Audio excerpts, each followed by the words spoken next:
Good, except for I didn't have AirPro on. What the f, dude? You could have stopped.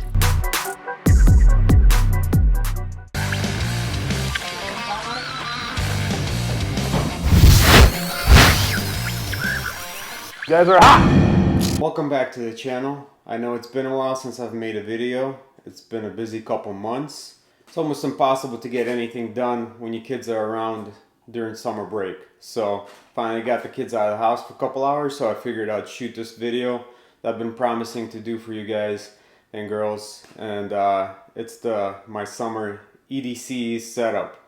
So this is my 2021 EDC setup. I've been running this for the last few months, so I wanted to take it out in the range and practice with it, just so this way I'm not just doing some video of something that I haven't tested out myself. So right here, as you will see, we're doing the review of this Spiritus system sack pouch. So it's just a cool way of calling the fanny pack. So as some of you 80s kids that used to rock these back in the day would appreciate this. So as you saw in the picture, fanny packs are back and they're cool again. And Chuck Norris made these cool back in the day. As you saw in the picture, yes, that was me back in 2007 when I got to meet Chuck Norris back when I was deployed in Iraq. Probably one of the coolest things, meeting your childhood hero. So either way, back to the topic of the summer EDC. This is not meant to be carried all the time.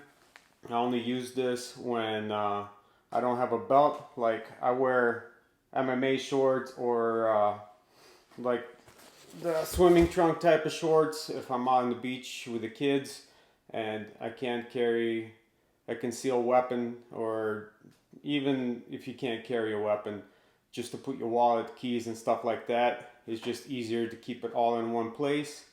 And also, if you're a concealed carry holder or law enforcement officer, it's a perfect way to stash your weapon in there as well.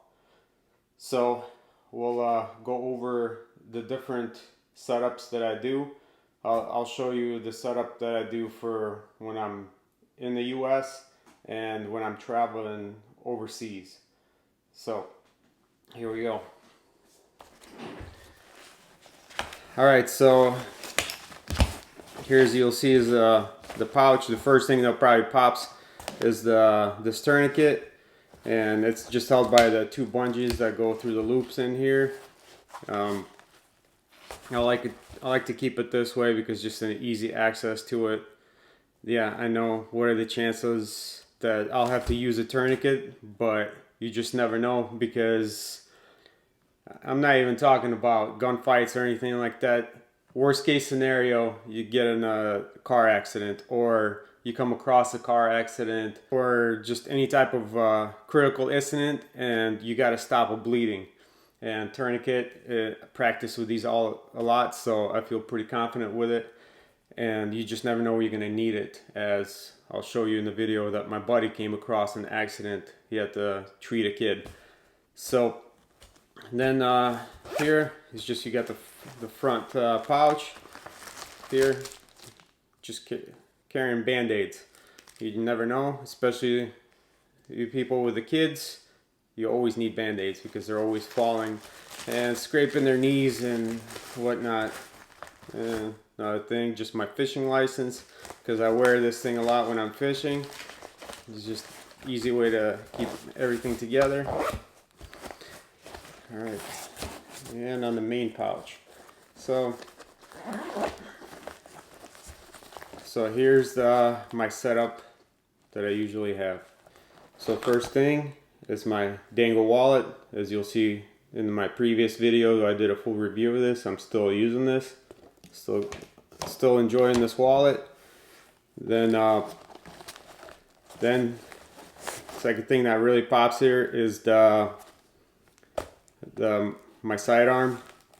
And this, I've had this idea for several months.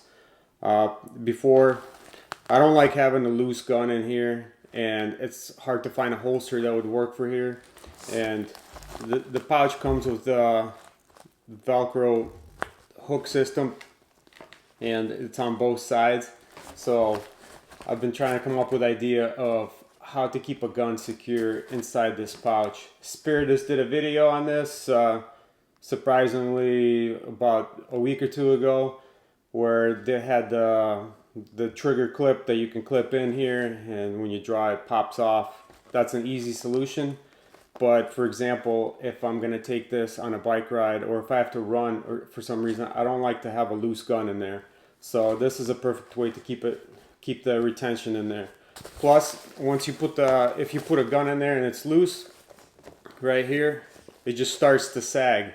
So I was trying to come up with an idea of how to keep this whole setup solid, because once you start adding more weight to it, the more it's gonna sag.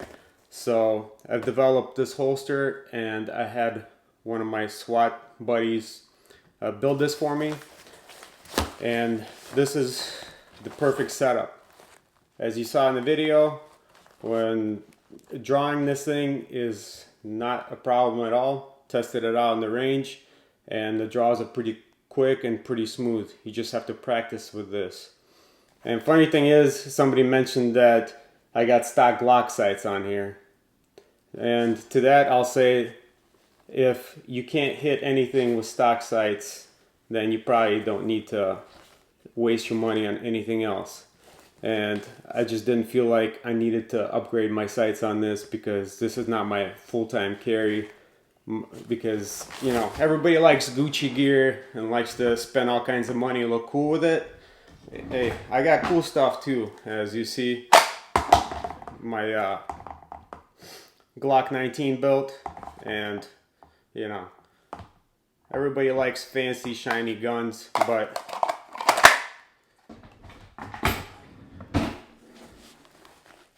I've been shooting for a long time, and I feel pretty confident that I can shoot with stock Glock sights as well. And if this was my duty setup, obviously I would upgrade the sights. And if you want to talk about different sights and that I have set up on my guns, we can do a whole separate video on this. But for this particular gun, I didn't feel like I need to invest any additional money in upgrading these sights, because I'm proficient at any of the sights that I have on my guns. Alright, either way, next thing that you'll see is the spare mag right here. And it's all mounted on this Velcro strip that's got these 3 elastic pockets in it. So I can put one mag in here, or I can even add another mag if I really need the extra bullets. So I can carry up to 3 extra spare mags. So the next thing I got is a knife. It's just a cheap SOG knife. I just wanted something that's got a glass breaker on it to break out a window if I have to, and it's got a seat belt cutter on here as well. After we did some extensive testing on the team, I don't recommend this type of a cutter anymore. I suggest that you carry the hook style, as you see in the video. It deploys pretty quick, and you slice the seat belt even faster, because this type of seat belt cutter, it'll work, but it'll take a long time. But the glass breaker, like I said, you just never know. Car accidents and stuff like that happens. You never know when you got to break out a window real fast, and this works pretty well. But like I said, all these EDC knives, I spend more time like cutting fruit and whatever than anything else. But like I said, everybody likes fancy, expensive gear. I just like functional stuff that works, and you just make sure that you practice whatever you're gonna use. Like I practice breaking windows on cars with this, just to make sure that it works. Okay, so as you'll see, this holster, it's pretty solid.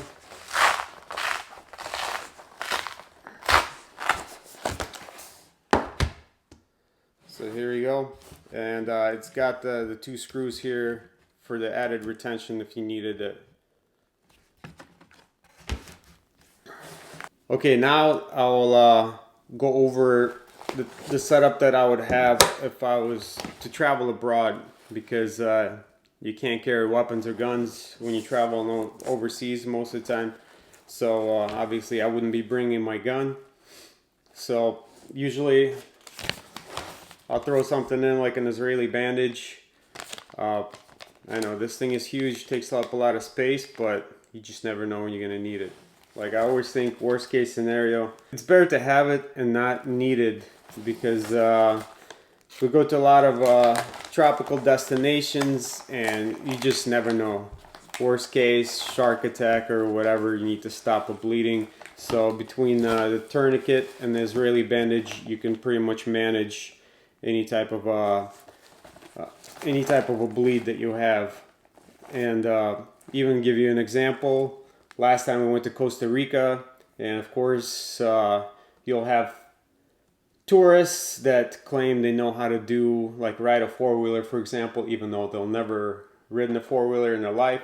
So we ended up renting a side-by-side. I put the kids in the back, and the wife and I ended up taking a mountain tour through Costa Rica. And these 2 kids, well, college-age kids, took 4-wheelers before us.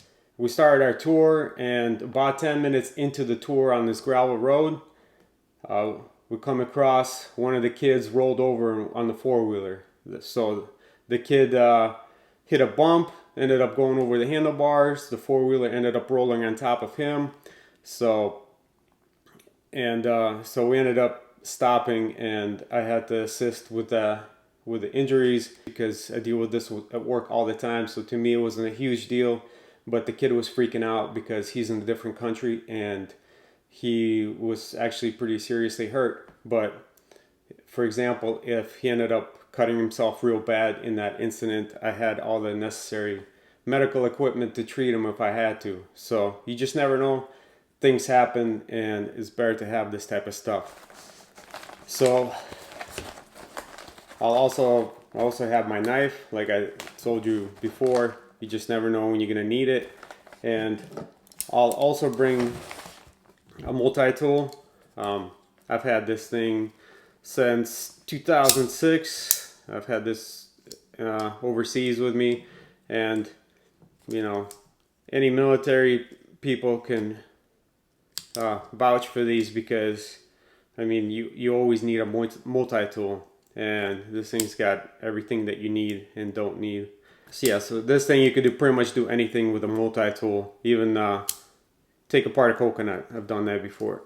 It might take you some time, but it still works. So instead of the magazines, you can use this bungee retention to keep your knife, multi-tool, and everything together. Another thing that most likely will carry, as you saw in previous videos, is my Streamlight ProTech. And this thing just takes 2 AAA batteries, and it's fairly bright. And mostly I carry this overseas because a lot of times you go to these countries and the streets are pretty dark, so it's good to have a good flashlight. And of course I'll carry my wallet as well. I hope you all enjoyed this video. We try to give you the best review possible. I know we're not experts in everything, but I think our background makes us pretty credible in providing you with reviews on some of this gear, because we carry a lot of this stuff at work and we practice with this. So this isn't just some review of some Gucci gear, because you know, you'll see on Instagram, tons of guys like to buy the cool guy kit and they're out there on the range and it's highly edited video, but I don't like that kind of stuff. I'd rather give you my honest review and show you how this stuff works. Like you saw in the video, I actually practiced on the range with this. And if any of you are interested in this holster, you can shoot us an email. I'll It's to the coreactual@gmail.com. I'll throw it in the description below. And just let us know if you like the holster. Trying to gauge interest. If we get enough interest in this, we can build these for you. Like I said, this is a Glock 43. And we also tested it with a Glock 43X, which is slightly longer. It also fit in this pouch as well. And it would work with a Smith & Wesson Shield. So just any of these compact pistols, it should work perfectly. And also, when final designs of our shirt, I hope you like this. We're working with another partner of ours on how to mass produce these and how to get them out to people. So yeah, if you're interested, just shoot us an email and we'll let you know if we can make this holster happen, and we'll let you know about the shirts as well. So please give us a thumbs up. Please share this with your friends, and if you haven't subscribed yet, please subscribe. It's been a slow growth, but I appreciate it. All of you that have been subscribed to the channel and who've been commenting, and I'll see you all on the next one.